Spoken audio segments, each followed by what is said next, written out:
പ്രവാചകൻ്റെ കാലത്ത് തന്നെ തീവ്രവാദത്തെ ഒഴിവാക്കിയതാണ്. തീവ്രവാദം പാടില്ല എന്നുള്ളത് നബി തിരുമേനിയുടെ കാലം തൊട്ട് തന്നെ വളരെ വ്യക്തമായ തീവ്രവാദവും ഇസ്ലാമും തമ്മിൽ യാതൊരു ബന്ധവുമില്ല എന്നുള്ളത് ഇസ്ലാമിക ചരിത്രം പരിശോധിക്കുന്ന ആളുകൾക്ക് കാണാം.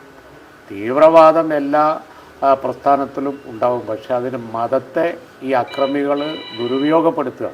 അവരക്രമികളാണ്, ക്രിമിനൽസാണ്. അവരെ ക്രിമിനൽസിനെ നേരിടുന്നത് പോലെയാണ് നേരിടേണ്ടത്. അവർ മതത്തെ അതിന് ചീത്തപ്പേരുണ്ടാക്കുകയാണ്, യാതൊരു സംശയവുമില്ല. അപ്പോൾ അതുകൊണ്ട് അതുമായിട്ട് ബന്ധമില്ല. എല്ലാ മതത്തിലും അത്തരത്തിലുള്ള തീവ്രവാദികളുണ്ട്, നമ്മൾ കേൾക്കാറുണ്ടല്ലോ. അപ്പോൾ അത് തീവ്രവാദം മതമായിട്ട് ബന്ധമില്ല.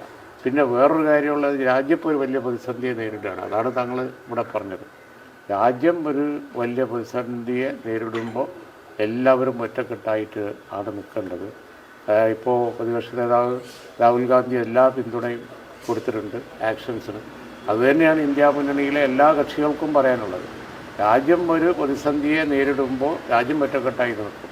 അവിടെ രാഷ്ട്രീയമായ ഭിന്നിപ്പ് ഒന്നുമില്ല. തിരഞ്ഞെടുക്കപ്പെട്ട ഒരു ഗവൺമെൻറ്റാണ് ഇപ്പോൾ കാശ്മീരിലുള്ളത്. ആ ഗവൺമെൻറ്റും അതിനനുസരിച്ച് ആക്ട് ചെയ്യണം. ഉമർ അബ്ദുളിൻ്റെ ഗവൺമെൻറ് ആക്ട് ചെയ്യണം.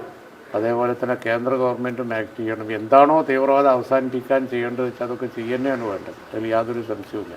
പൊളിറ്റിക്കലായിട്ട് കാശ്മീരിൽ ഒരുപാട് അഭിപ്രായ വ്യത്യാസമുള്ള കാര്യങ്ങളുണ്ട്. അത് മറ്റൊരു കാര്യമാണ്. അത് സമാധാന സമയത്ത് ഡിസ്കസ് ചെയ്യേണ്ട കാര്യമാണ്. ഇപ്പോൾ ചർച്ച ചെയ്യേണ്ട ഇത് വളരെ നിഷ്ഠൂരമായ പ്രവൃത്തിയാണ്. കൊച്ചിയിൽ ഒരാൾ മരിച്ചിട്ടുണ്ട്. അതാണ് ഞങ്ങളെ ആളുകൾ ഇന്ന് അവിടെ സന്ദർശിക്കുന്നുണ്ട്, വീട് സന്ദർശിക്കുന്നുണ്ട്, നേതാക്കന്മാർ പോകുന്നുണ്ട്. വലിയ ദുഃഖകരമായ ഒരു സാഹചര്യം. ഒരുപാട് മലയാളികൾ കുടുങ്ങിക്കിടപ്പുണ്ട്. നമ്മളെ സിദ്ദീഖ് MLA, മജീദ്, അവരൊക്കെ കാലത്ത് വിളിച്ചത് അവരൊക്കെ അവിടെ ഉണ്ട്.